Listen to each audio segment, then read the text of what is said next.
Dans une zone industrielle située à la périphérie de la ville de Thika, dans le centre du Kenya, Anita Shah supervise la fabrication d'emballages alimentaires biodégradables. Anita Shah explique qu'elle était frustrée par la quantité de plastique d'emballage qu'elle voyait chaque fois qu'elle faisait ses courses dans les supermarchés. En 2011, cette économiste du développement a quitté une carrière internationale longue de 2 décennies et est rentrée chez elle pour créer Green Steam Product, une entreprise qui fabrique des emballages compostables sans produits chimiques toxiques à partir de déchets agricoles. Elle dit qu'elle souhaite protéger l'environnement et lutter contre le changement climatique.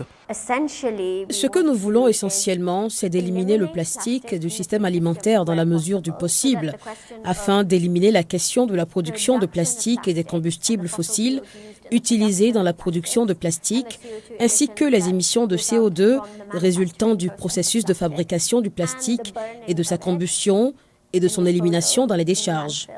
L'entreprise utilise actuellement comme matière première des déchets de canne à sucre appelés bagasse, mais précise que d'autres sous-produits végétaux peuvent également être utilisés.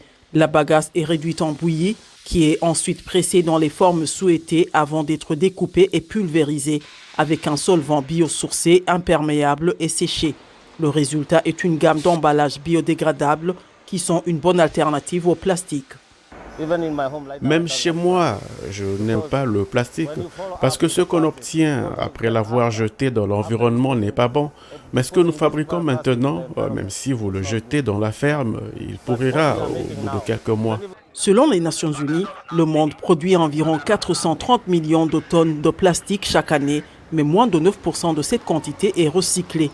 Les pays africains sont particulièrement vulnérables aux effets négatifs de la pollution plastique, car le secteur du recyclage sur le continent n'en est qu'à ses débuts. Les experts estiment que des innovateurs comme Green Steam peuvent jouer un rôle clé à l'avenir.